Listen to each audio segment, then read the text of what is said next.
Howdy, people. Been a while, hasn't it? If you know what the deal here is, then you know, and if you don't, I used to do these videos a couple of years ago, where every December I would get together with my friend Brianna, and we would sit down and we would watch really bad holiday specials and Christmas movies, etc. And I would endeavor to make a long-form video where I'd sit down once a day with one of these terrible Christmas things, and I would just record my thoughts on that, and then by Christmas Day I would have assembled my thoughts on at least 25 of them, so I had a good 25 days of terrible Christmas movies. And you know, it was just a fun little lark of a thing to do, especially during the sort of pandemic lockdown era. But as things kinda started to shift gears again and I became busier and busier, I wasn't able to do it last year, and I've kinda made some compromises so that I can do something similar this year, because believe it or not, this is something that I actually look forward to doing every Christmas. It's become kind of a thing for me. So for the sake of compromise and for the sake of actually being able to get something out this year, I've decided that instead of doing 25 Christmas things over the course of 25 days, I'm gonna limit it while still, you know, keeping it in a sort of Christmas theme, and I'm gonna limit myself to 12. And instead of recording a little snippet every day, I'm just gonna talk about all 12 of these movies in bulk. So no outfit or background changes this time. It's just one sitting, me talking about 12 Christmas specials or Christmas movies or just general holiday things that I watched. And if you've seen the prior two videos from the other years that I did this, you know that sometimes the things that I watch end up actually being pretty good and are actually solid holiday stories. But the thing uniting all of them is that they're either kind of cheap or they have this outward appearance of being of lesser quality, or they have like a reputation that precedes them of being not very good. So again, for the sake of getting this done before, you know, it's 2024, hopefully, I'm also gonna try and be a little bit quicker about how I talk about these. I mean, who knows? Hopefully next year I'll be able to sort of give myself more leeway and be a little bit more loosey-goosey and a little bit more in-depth with these. But just for the sake of time and giving myself less to edit, I'm going to try and sort of not speed run these, but be a little bit more expedient than I had been in previous years. So hopefully, if you aren't bored already, join me as I talk about 12 days of holiday goodness, starting with thing number 1, which is called Falling for Christmas. This one we watched on Netflix, and it stars Lindsay Lohan and Cord Overstreet from Glee. And anyone who's watched Mike the Snare knows why Cord Overstreet is funny. And the plot for this one is that Lindsay Lohan is this sort of London Tipton style hotel heiress who, without realizing it, is totally the beard for this just super gay influencer type dude named Tad. Like, I'm not kidding, Buddy is one of the hosts from Queer Eye, that's the level we're talking about. And so as the two of them are on an extended date for the holidays, and Tad actually proposes to Lindsay Lohan's character, her name is Sierra, she falls off a cliff and gets amnesia and ends up staying at this inn that's being run by Cord Overstreet's character, and of course they're going to slowly fall in love. He's, I think, a widower, he's a single father, and so it's like this whole hoity-toity rich person gets to sort of spend some time living with lower class family and sort of becoming endeared to like their small town ways. And I gotta tell you, having not done a video like this in a couple years, I started to weirdly miss seeing and talking about this very specific brand of like vapid, harmless, straight to streaming Christmas movies that's all about like small town wholesomeness and values, and I don't know, it's just it's a very specific kind of like Hallmark Netflix holiday thing, and I don't know, it's a vibe that I got used to and then was suddenly without for a while, and it feels like coming home. And this is one of those that really is harmless in the sense that, like, it's not garbage. It's not one of the ones that I would call, like, a really solid, like, I'd actually recommend that you watch this.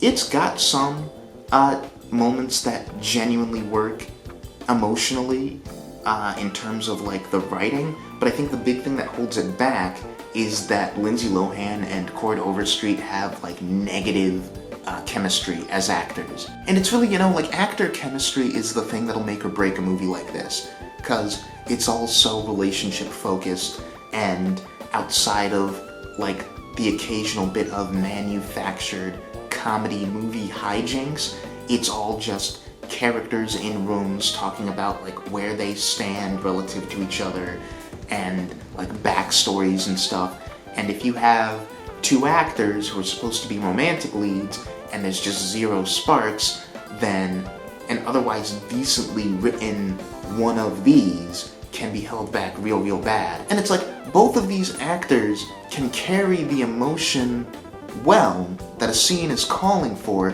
they just cannot for the life of them sell the idea that they're into each other. Like, it's weird, because there's scenes where on paper it should be really cute and really like, oh yeah, you'd want to see these two get together, but it just feels like the actors would almost be more comfortable playing siblings or something.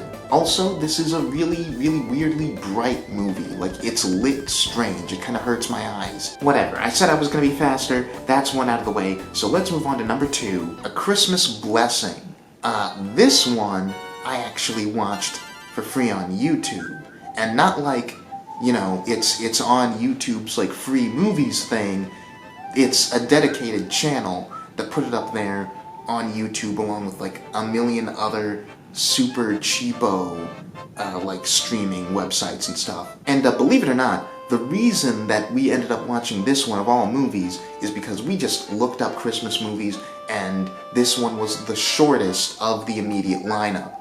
And I only mention that because, for as short as this movie is, it feels like it goes on for a million years. We were 37 minutes into this one, and I felt like I'd watched 3 whole other movies. So like, the plot of this one is that the female lead is just this complete mess of a woman named Tia, who is, like, living my biggest nightmare, which is still struggling to find herself and, like, self-actualize as a human being at age 33. And you gotta forgive me because it's been a minute since I watched this one, so there's a lot of details that I didn't take notes on, which I don't really remember with clarity, but I'm pretty sure that she, like, goes to move with her grandmother, who is also super arbitrarily the movie's narrator, but I'll talk about that in a second. So she moves in with her grandmother for the holidays because, like, she doesn't have anywhere else to stay, and she tries to hook her up with, like, an old high school acquaintance of hers who they have, like, kind of a rocky history together. And this high school friend, this guy, is currently in a custody battle with his ex over his 3-month-old son. And the whole movie is just their gradual, like, holiday-themed courtship with some, you know, predictable, like, movie relationship drama as a result of both of them having very, like, mean, selfish exes, that kind of thing. And, you know, I think it's possible that in the years that I've been doing these Christmas videos, this movie is the single cheapest looking and sounding production that I've ever talked about. And I feel mean, but that's really the most remarkable thing about it, is just how clearly of a not professional production it is. Because, like, that's in the camera quality and it's in the sound quality, but it's also just in the writing. You've got Grandma's narration, which is just really unnecessary. It's that kind of annoying narration where it doesn't contribute anything. Like, it's almost like you're listening to a commentary track from one of the characters, where she just kind of gives these little comments that don't inform the story in any significant way. It's just kind of her talking to talk over the movie that she's in, and I kind of wonder if the only reason it's there is so that we remember that the grandmother is part of the movie, because she spends lengthy chunks of it off screen to where I would easily forget that she's even here, if it were not for the fact that she is the framing device also. And, like, the rest of the dialogue fares no better, and I don't know if it's a 100% acting or directing or writing thing, but the rest of the dialogue throughout the movie, it's all that super cringy type of dialogue where it's either actors flubbing lines or like talking over each other's lines, or it's really flatly delivered, really gratuitous exposition. So like between the characters sort of unnaturally expositing about things that have been happening in their lives, or Grandma's narration, which almost reads like an audio description for like the visual impaired, it almost feels like this was conscientiously made as like a movie for the blind, which, hey, watch me like look up something and find out that that was actually the case, and don't I look like a jerk? But that as someone who can see the things that are happening on screen, it just feels really unnecessary. And I don't know, I think the reason that this movie feels so long and is just such a complete slog is that, like, nobody is invested in anything. And it's not just that I'm not invested in anything, it feels like none of the characters in this story are concerned about anything. It's like, it's weird, because the problem with these things is usually that stuff is super high stakes for the characters, but the audience just has no reason to be invested, so there's like a dissonance there. But here, it's just, again, it's got a very amateur, like, first time screenplay vibe about it, where the characters are just kind of blasé about everything. And I don't know, this thing is just filled with like hallmarks of someone who has never written like a story before and has like zero real experience with film as a medium. There's a weird scene where like the characters are selling a house, and it very strangely becomes like they turn to the camera and it's like they're pitching us, the audience, on buying this house. And any scene that's set outdoors, like, forget about it, man. Like, those are guaranteed to be filled with like wind and bird song and just terrible audio quality. And like, I don't know, I feel like I'm repeating myself at this point, but this one is a real, like, you know what, I almost want to give them claps for effort, because this was so clearly produced by people who just have next to no experience making movies. I almost feel like I'm beating up on a child at this point. So let's move on instead to number 3. Number 3, which is The Naughty 9 on Disney+. What is it with Christmas movies and having these kids live in these ridiculously rich neighborhoods? Like, some of these kids have bedrooms that are bigger than my living room. It's very off-putting. So the premise for this one is one that I've seen done a couple of times in other Christmas specials and movies, but I've never seen it sort of packaged as this explicit of a heist thing, which is these kids find out that they are all, for various reasons, on the naughty list, and so they decide to pool their talents together and create, like, a heist crew to sneak into the North Pole and get themselves the presents that they want. And it's, you know, I can see why that's a well that these kind of movies and shows are repeatedly returned to.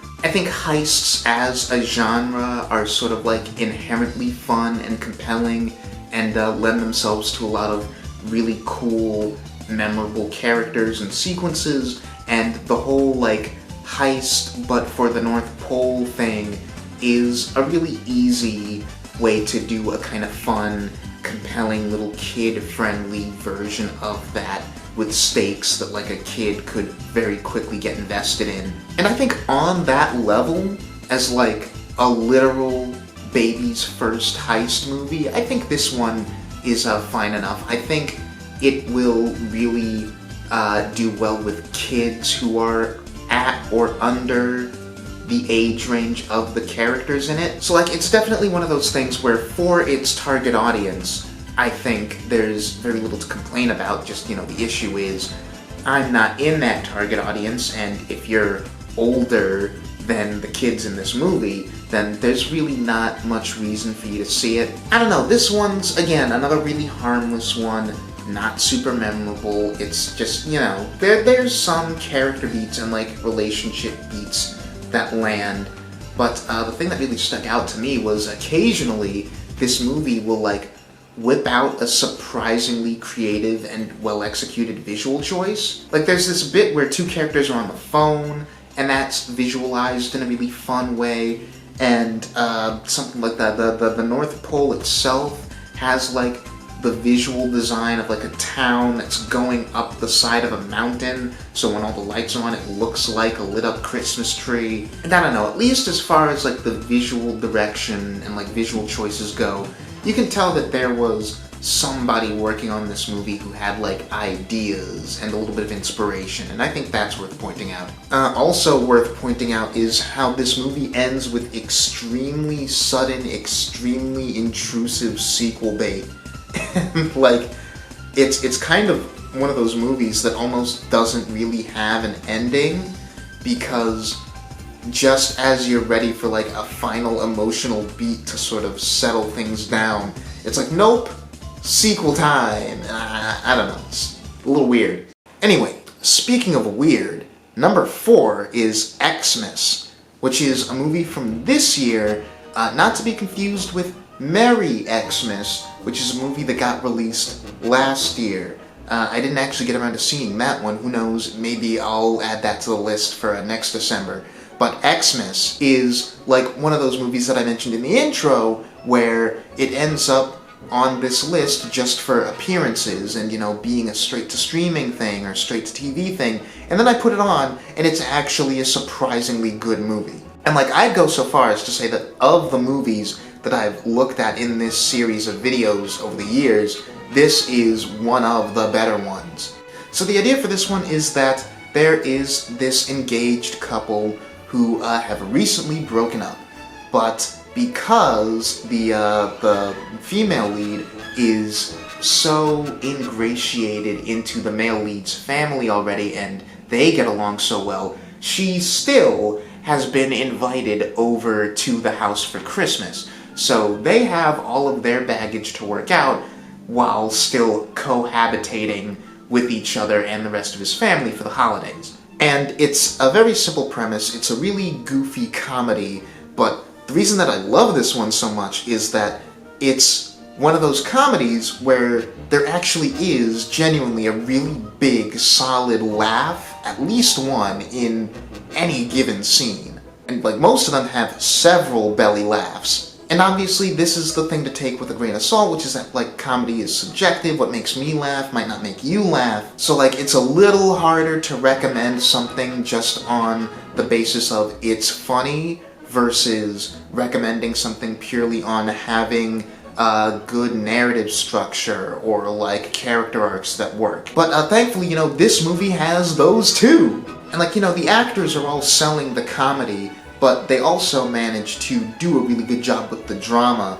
So there's, like, the very occasional bit of minor mood whiplash when you're moving from a comedic scene to a dramatic scene, but that aside, I genuinely think that it all gels together pretty well, and I really just am into the comedic performances all around, especially the male lead, who's Robbie Amell, who's playing a crazy person. Like, in a movie full of very heightened personalities, he is the most cartoonish, and saying that out loud, it's striking me how uncommon that is for a lot of these sort of Christmas movies that I end up watching, where the male lead actually gets to be a very interesting, very funny, goofy character. Like, so many of these holiday romances that I watch almost always position the male lead as the straight man, or, like, the more grounded of the two personalities. But here, this sort of, like, game of comedic holiday one-upsmanship that the two leads have, where they're both trying to, like, impress Robbie Amell's family, see who can sort of be the family favorite by the end of the holiday, is, I don't know, it's really good. It's really funny, I think. Everyone has great line reads, and I think the thing that helps the comedy and the drama gel together is that it's just a really earnest movie, and it's really earnestly invested in the relationship between the two of them. And, like, the way that I described the premise of them, like, trying to one-up each other, it sounds very childish, and it is, but the way that the movie ends up resolving the relationship and resolving the story actually plays as very emotionally mature, and it gets to the idea that at the root of it, these are characters who do still care about each other and do sort of have this mutual understanding that as they're being childish and petty, they are being childish and petty. And like, there's hurt feelings, but I don't know, just it all completely tracks. And I'm invested in the two of them getting back together, and when they do get back together, it feels satisfying. And in the dramatic scenes, Robbie Amell really sells the comedic scenes, but when it calls for the drama, he like starts to break my heart a little bit, and it's just great stuff. I feel like there's a couple other movies on this list of 12 that are pretty solid and that I'll recommend, but if you've got to watch one from this list, you should probably make it this one, I think. Number 5 is Menorah in the Middle, the first and so far, as of this list, only Hanukkah movie / special that I've talked about for one of these. I've kind of been wanting to talk about like a non-Christmas December holiday special in one of these, and this one is interesting.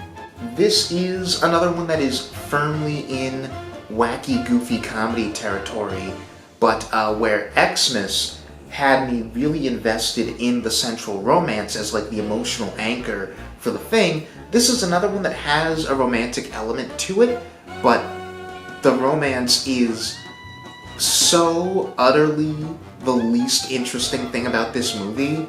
Like, the female lead is this Jewish woman who is coming back home from like a honeymoon in France, or not honeymoon, but like a extended stay in France with her fiancé, Chad. And the two of them come home, introduce Chad to her family to find that their community bakery that they run is on the verge of going out of business. And that only gets worse when Chad accidentally sends the female lead's father to the hospital. And so to cover his medical bills, they have to come up with like a whole fundraising scheme so that they can pay for the hospital bills, but also keep the bakery running. And like, all the bakery stuff is like fine, whatever. The rest of the family is endearing enough. Really, the heart of the movie ends up being the lead character's brother, and I just think that the relationship between like the parents and the brother is where the emotional part of the movie works best. Where the movie works best, just generally, is Chad, because this guy is hilarious. He's giving such, like, Brazilian John Cena vibes, just from the way he looks, but also his screen presence. And like, I feel like if you brought John Cena into this movie, this is the performance that he would give. Like, this character is a walking cornucopia of red flags, because like, he's obviously the romantic, like, false flag. He's the guy who you're supposed to be like, oh, you shouldn't be with him, you should be with your actual hometown love interest, who's just the most milquetoast, boring, nothing love interest. Like, I couldn't name you 2 character traits about the guy, but Chad is just everything. He makes this movie, man. Like, red flag number 1 is that he's a crypto bro, and he's an NFT bro, which is just such an immediate, like, great, like, oh man, what a schmuck, what a guy. But he's just, I don't know, just every scene that Chad is in, he steals. This is another one of those bizarre ones where we laughed at it a lot, just as far as like how silly it is. And like, the brother character has some good zingers, he has some good one-liners and like genuinely funny dialogue. And there's this guy with the guitar who's like this movie's Greek chorus, who'll like pop in and out of scenes with like non-diegetic songs that are commenting on the plot, and like the other characters don't really acknowledge his existence, but he's always a riot. Like, he's just actually funny. But again, it's all just somewhat dragged down by how utterly milquetoast and boring the romance is.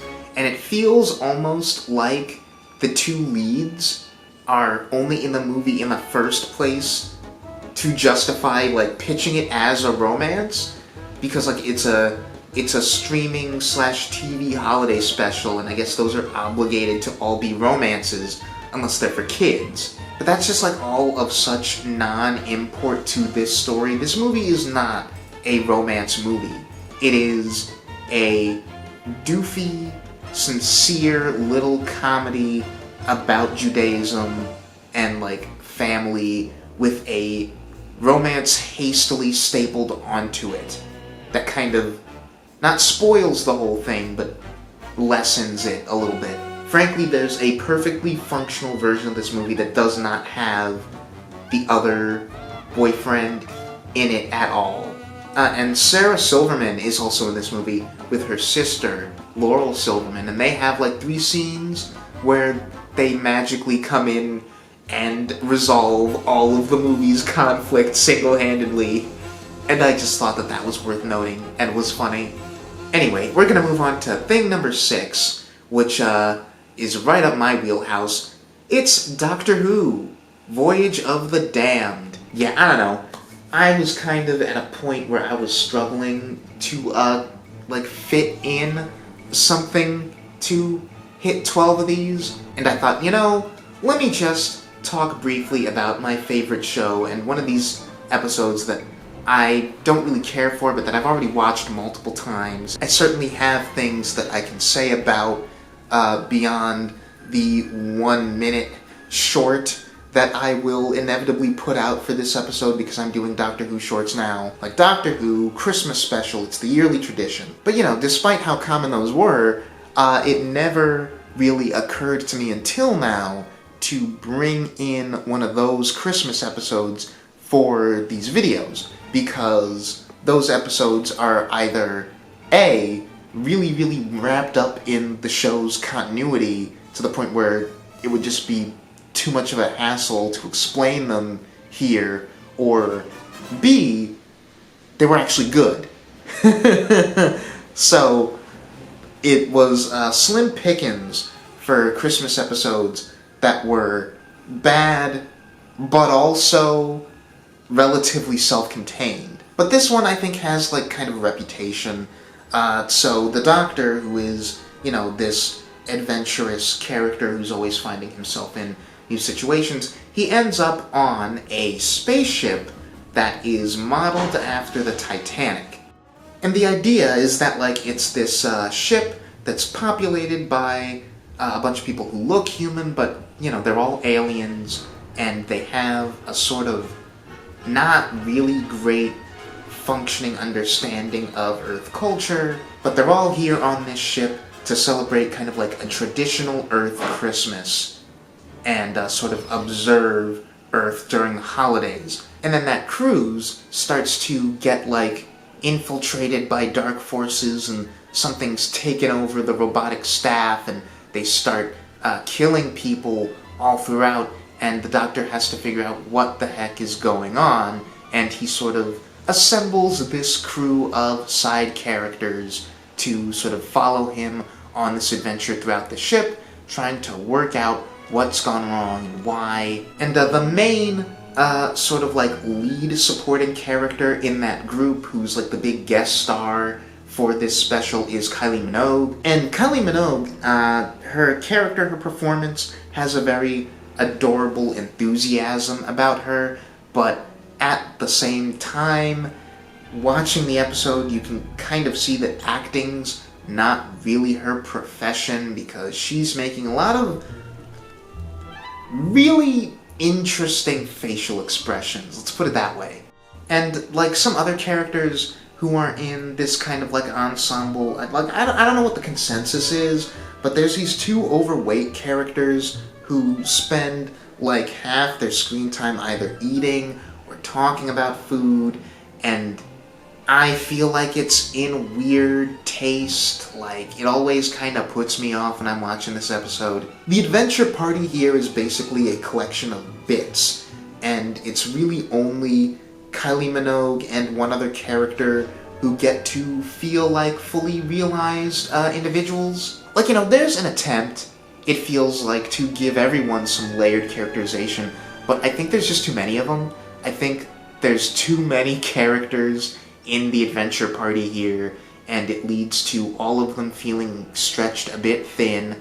Like, ideally you would limit this to, like, max 4 or 5 characters following the Doctor on this adventure instead of 6 or 7 or 8 of them, I think. And I think the episode realizes it too, because they basically wipe out like half of the party in a single action sequence, and that just leads to it feeling kind of awkward and a little bit cheap and silly, where characters are like mourning the deaths of other characters, but then another character dies like 5 seconds later, and then that character is dead again, and then you have like 3 or 4 character deaths just piled onto each other, and like 2 characters die with the exact same visual within the span of like 5 or 6 minutes. Like, one of them just dies by very arbitrarily, very randomly falling off of a walkway in the middle of a sentence with like 0 build-up, and like, you know, not every character death has to be built up,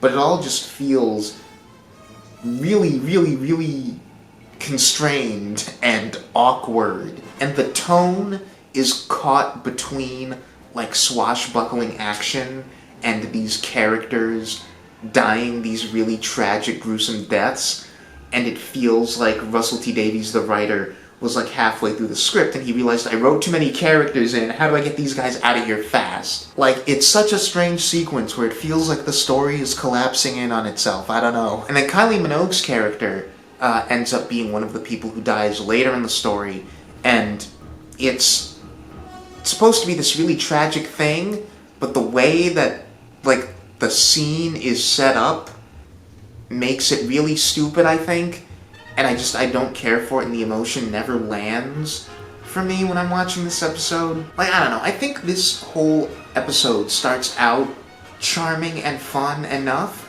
but it very quickly devolves into this thing that feels like it's a bit too self-serious and is trying to be too cool, and I don't know, I don't think it comes together at all.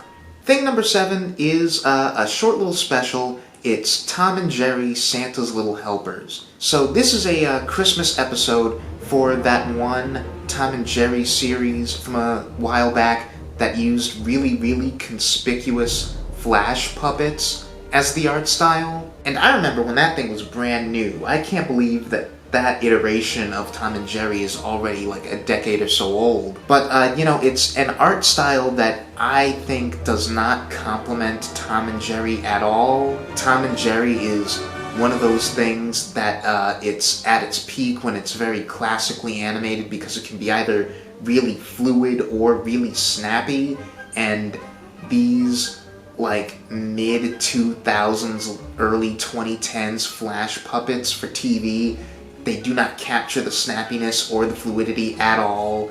It's just a very ugly, very awkward art style. And it's a shame, because on paper, this premise like works as a Tom and Jerry Christmas-themed adventure. Where like the idea is that Tom accidentally mails himself to the North Pole, and he and Jerry do their whole back and forth, and in the process, they accidentally destroy Santa's sleigh and all of the toys. And so they have to work together to replace them, but oops, they forgot one toy, and they have to race against the clock to deliver it themselves because Santa's already taken off. So like, it's a very standard Tom and Jerry fight, but at Christmas, that then sort of gives way to a kind of Arthur Christmas type plotline. And like, that's a proven concept. Like, that can work. It has worked. Unfortunately, the way it's executed here just isn't particularly charming or funny.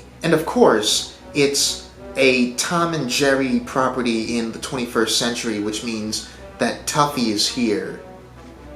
Joy. Tuffy's become one of those like staples of Tom and Jerry that I don't think has been entertaining at all for like ever. I thought they were cool in that Musketeer short from a million years ago, and like in the very classic shorts where they don't talk. And I don't know, I've always found Kat Sose's vocal performance as Tuffy incredibly obnoxious, and here's no exception. Like, it really feels like this character is only here because the studio is worried that the kids will not have the patience to sit through something without spoken words. And you could really remove them from this special and lose nothing.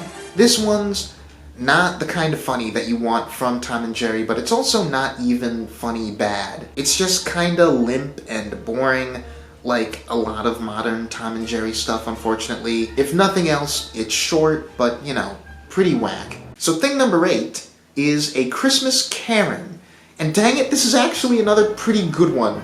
I swear I'm not finding the good ones on purpose, it just kinda happens. So this one is a modern retelling of A Christmas Carol, where the idea is that, like, you have this woman named Karen who is, you know, the Karen archetype, this sort of very entitled, upper-class white lady who just looks out for herself, cares nothing about her community, kind of goes into people's places of work, makes everything about her, you know, like, you know the type.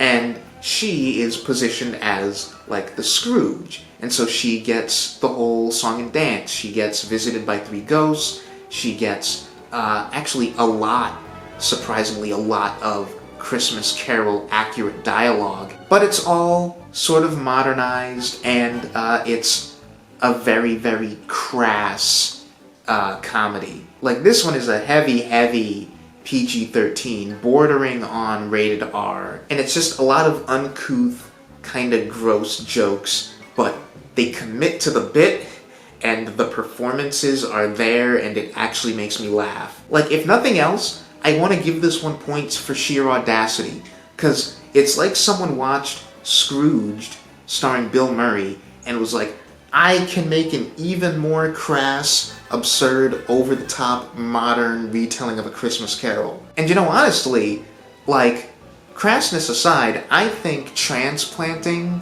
A Christmas Carol into 2023 with the Karen archetype is an inspired idea. Like, I would not be remotely shocked if the people who made this movie took direct inspiration from Bill Murray's Scrooge, because that sort of placement of the Karen archetype in the Scrooge position feels very much like this decade's response to the 80s placing Scrooge as a big business, like, media mogul type figure. We also do the thing that Scrooge did, which is having the characters' big, like, strained familial relationship, instead of being with Scrooge and his nephew Fred, it's instead a brother. And as far as I'm aware, these are the only 2, like, Christmas Carol homages, retellings, whatever, to do that, to have it be a brother character who is the central familial relationship, so I would not be shocked if there was a direct inspiration there. So point in favor of this movie is, like I said, the sheer audacity of it.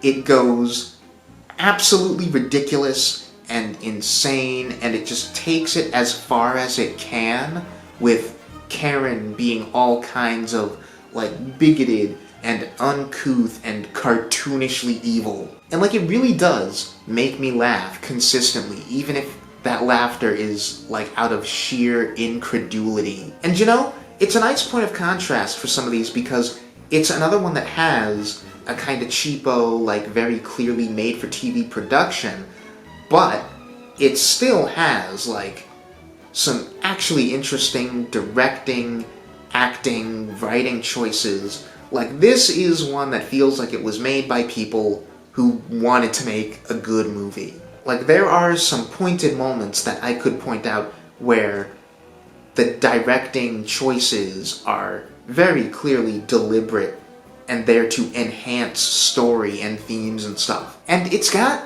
a genuine, like, decent tonal balance, where it can be, like, really goofy and parodic and farcical in one instance, and then pretty quickly move on to something that is actually emotionally sincere, and the actors can really sell that pivot. and make it work. And like, you know, it gets to be sincere and emotionally effective. And I'll always admire movies that can kind of like strike that balance.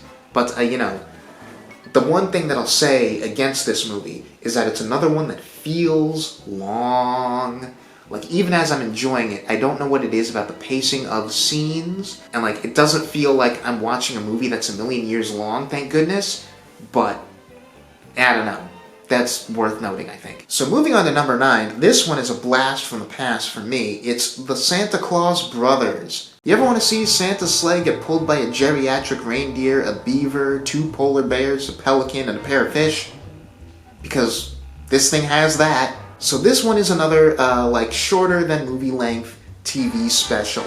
And this is a very specific kind of nostalgia for me. Because the Santa Brothers is one of those specials that I watched once, like 20-something years ago as a real little kid, and yet despite having only ever watched it the one time, it's got a lot of visuals and specific gags that have been like living in the recesses of my mind for the past 2 decades. And it's one of those things where I only really remember that it exists around Christmas time, but it's one of those things that I constantly, like, think about fleetingly every December. Like, the idea of the 3 triplets in Santa costumes who, like, go away from the North Pole to find the meaning of Christmas in Santa Monica, haha. And so the plot here is that, you know, Santa has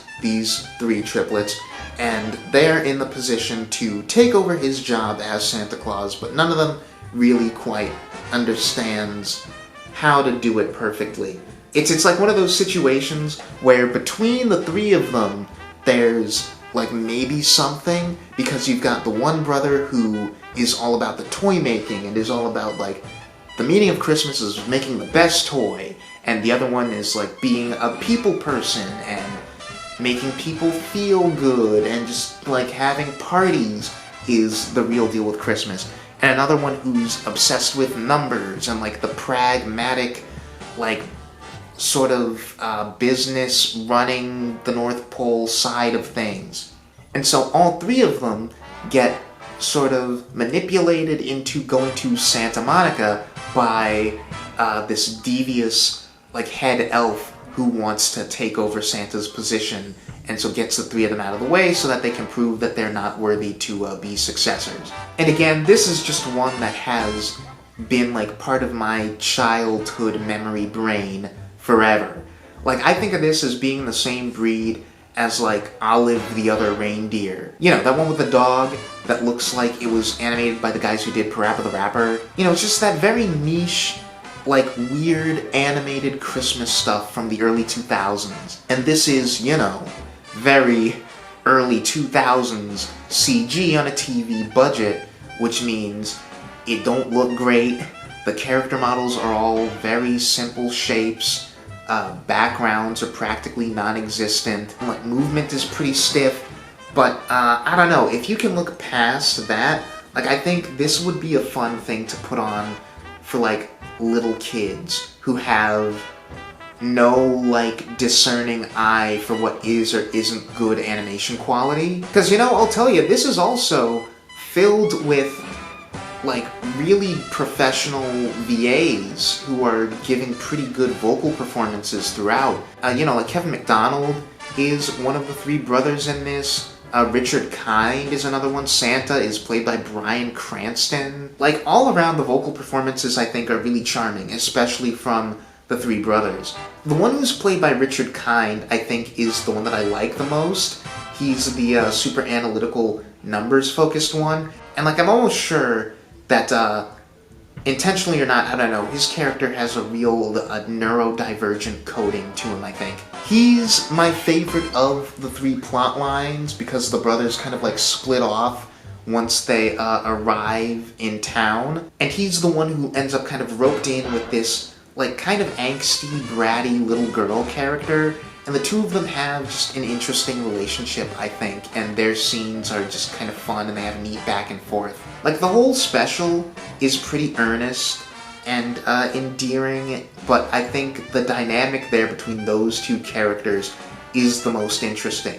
So like, I'd watch a whole special or even a whole movie that's like a Christmas story of those character archetypes. Aside from that, it's pretty wholesome and endearing how even with this plot setup, where you've got like three brothers competing for like one position pretty much, and they go off and do it, clearly there is so much affection between the three siblings, and you could have so easily fallen into the trap of like, there's animosity there, or it becomes like a mean-spirited competition where they're like really eager to one-up each other, but like they bicker a little bit, but they're still like basically on the same page and they get along really well, and they're just pretty chill with each other the whole way through, and I think it's sweet. Overall, you know, this one's whatever. Again, it's another like really cute little harmless Christmas romp for kids. But yeah, I mainly just use this for someone who doesn't mind the dated animation of it. Number 10 is Christmas of Yes. Mervista's back! Yes, Mervista Productions, a recurring creator of mediocre Christmas specials of videos past. So this one is about this woman named Amy, who is a big old stick in the mud, who makes a bet with her brother.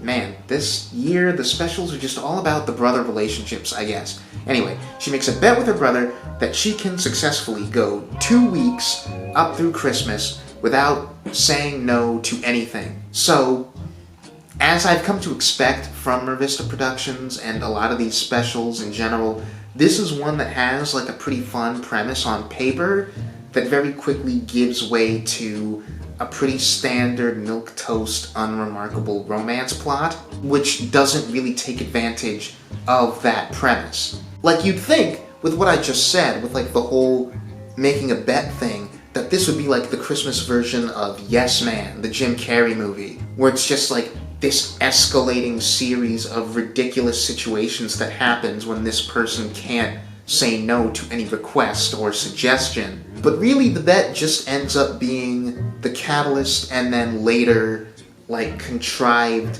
conflict point to a lot of long, slow scenes of two people gradually falling in love, and almost every scene and interaction could play out exactly the same without the bet being a part of the plot at all. This is also another one of those that doesn't really have any particular reason to be taking place during the holidays, but that's kind of how it is often with the romances. Like when it's especially these made-for-TV things, it feels like, I don't know, these people were pressured to like pick and choose. Like your movie can be about the holiday, or it can be about the romance, you can't have both. So many of these things end up just being pretty generic romance movies in Christmas clothing. And like, I guess the reason is that holiday specials always end up being more marketable. So like, the production turntable, if you know that your thing is going to be out during December, you might as well make it a Christmas thing so people will watch it for the holiday vibes. I don't know, I'm trying to justify this, it does not matter. This is also, again, in keeping with the patterns we establish here, I guess, another fundraising plot, where the whole thing is like selling coffee to pay for school computers because the male lead here is a school teacher, which, you know, hey, if I had to identify with anything, I guess. You know, also, weird thing about the love interest is just how bizarrely close he looks to Anthony Anderson. Like, I spent this whole movie thinking this guy looks like Anthony Anderson. It's flipping me out a little bit. I don't know. This is another cute-ish, ultimately inoffensive and unmemorable one. It's got a nice little message about following your passions and stuff, but I don't think there's much to it. And I know I said I wanted to do these faster, but I feel like we're blitzing through these. Anyway, number 11 is Casper's Haunted Christmas. And, hey, you know, again, this year I suppose is all about patterns. Here's another one that's incredibly awkward, poorly aged, early 2000s CGI. And, you know, what does it say about this movie that the most memorable thing about it is the surprise Baskin-Robbins product placement?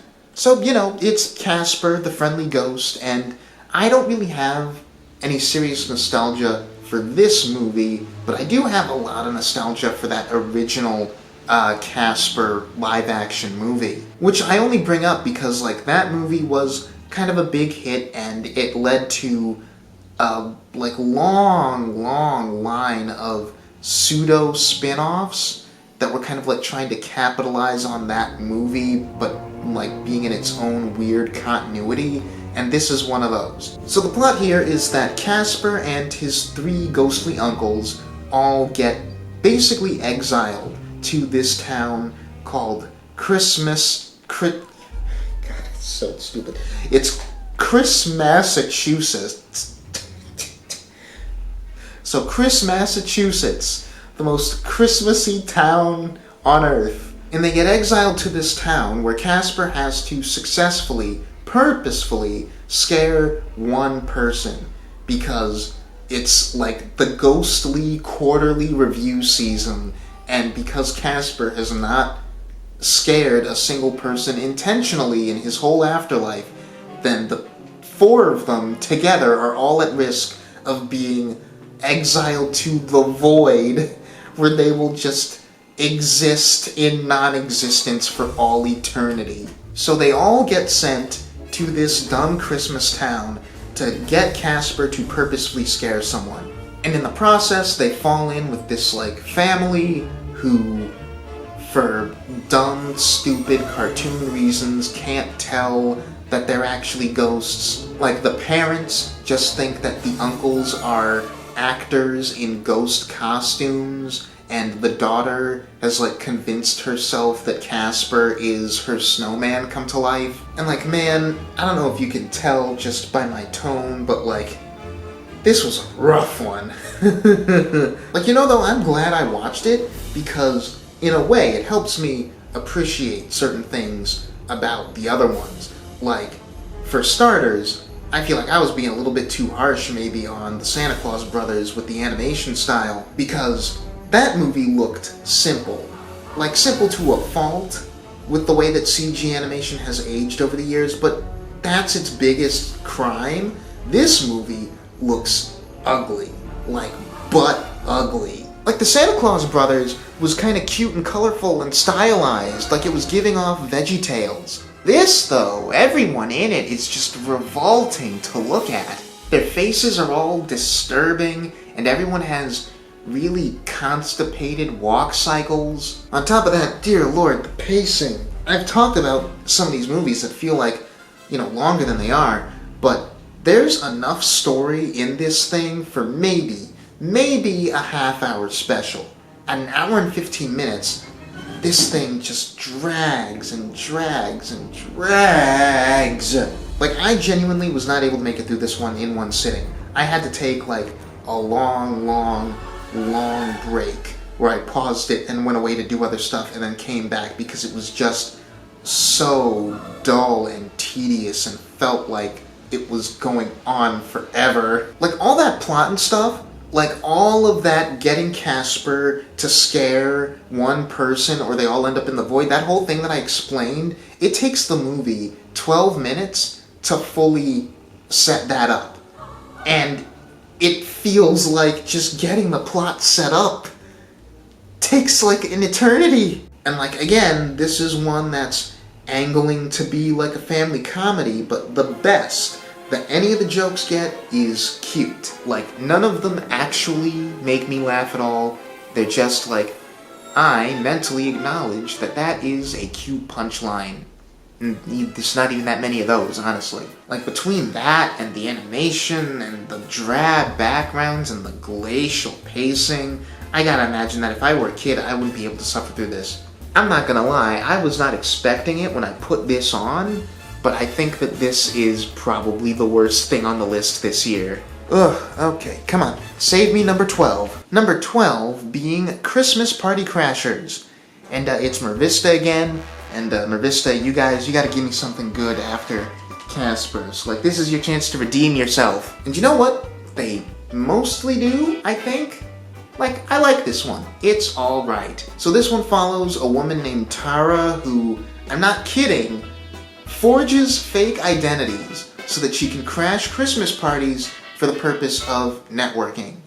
Or, if you want to be crass about it, finding a sugar daddy. So specifically, she wants someone to invest in this app that she's designing, and on the way onto her latest mark, she runs into an aspiring fashion designer who wants to get in with that same crowd so that he can get someone to sponsor his original fashion work. And it was around that point in the beginning of the movie's plot where I stood up and pointed at my TV and said, "This is the plot of a DuckTales episode." So from there, the pair of them actually do manage to get in with the host family by sort of convincing them that they are family friends, and they end up getting invited to stay over and do some Christmas party planning. So it's another one of those things of ooh, the tension of when are they gonna find out that they're not who they say they are. But hey, I'll give this one its flowers. It's better than Christmas of Yes, which is funny because it and Christmas of Yes have some pretty interesting thematic things in common. I didn't go over this with Christmas of Yes, but that and this are both mommy issues movies, where the main female lead has some serious issues with their mother that are part of their whole character conflict. Interesting thing about this movie is that there's a line literally in the dialogue somewhere in it about emotional whiplash, and it occurred to me that did they put that in this movie knowing that that's what they were doing? Because this movie has some real flip-flops in its tone, and it's a lot to get through. This movie is capital G, goofy, gooberish nonsense until it becomes about the mommy issues, and then it gets serious TM. And half of that emotional whiplash is in the background music. The backing tracks for this movie are a riot. It's all just these incredibly dramatic public domain stings and stuff, and it's it's actually funny. But when it's being goofy and gooberish, this is another one of those movies that has at least a few noteworthy jokes that are actually effectively funny on purpose. But some of it is too try-hard, and the music is a part of that. So the lead character is played by Skye Townsend, who I haven't actually seen in anything before this, but she makes a lot of fun facial expressions that are really half of the movie's laughs are just coming from her performance. And not in a Kylie Minogue in Doctor Who, bad acting facial expressions kind of way, in she's actually angling to enhance the scene comedically and is doing it. This one's another romance, and given the way that this movie's set up, I was expecting the male lead, Trey, to be more of a fully realized character with his own arc. With this premise, I think that makes sense, right? But he kinda ends up being just a Mr. Perfect, romantic object who pushes Tara's character growth, which, it's fine, I guess. It's not a problem. It's just, a me thing. I prefer when the movies that are really heavy on the romance make it so that both romantic leads have, a fair share of character growth to undertake. But, this feels like an appropriate one to end this year out on. I feel like it about averages out the quality of the previous 11 entries, where I wouldn't say that this one is remarkable at all, but it's genuinely charming and sweet, and it's funny enough and wholesome in places, and this is the kind of thing where you can put it on as background noise, and whenever you decide to mentally check back in, you'll actually enjoy yourself. And you know what? Screw it. I was going to recommend this one anyway at some point, so 12.5. Not a full entry, but a quick recommendation for Father Christmas is Back, which is an English movie, and it's another one that's actually really good. It's one where if I was doing 25 of these, I would definitely give it its own full entry, and I don't want to have to wait around until next year to have to talk about it. So just take my word for it. That one's good. I found it on Netflix. It was a nice watch. It's another one of those that's like an actual real movie with real actors. So like John Cleese is in it, Kelsey Grammer's in it, Elizabeth Hurley, and I won't even get into any plot stuff or anything, but I had a good time, and it was funny and stuff. So yeah, anyway, that's a dozen. A good baker's dozen. That's what baker's dozen is, right? Yeah, I'm right about that. Anyway, Christmas shenanigans complete. Hope that you got literally anything out of me doing this ramble. More than any other videos I make, these Christmas ones are really just something that I make for me because I want to talk about some of the fun holiday trash that I submit myself to. But hey, if by any chance you have seen or have like gained an interest in any of these movies or specials that I've talked about, let me know what you think about them in the comments, and have a wonderful rest of your holidays. I know it's already gonna be well past Christmas by the time this goes up, but Happy New Year, thanks for watching, and I'll see you in the future.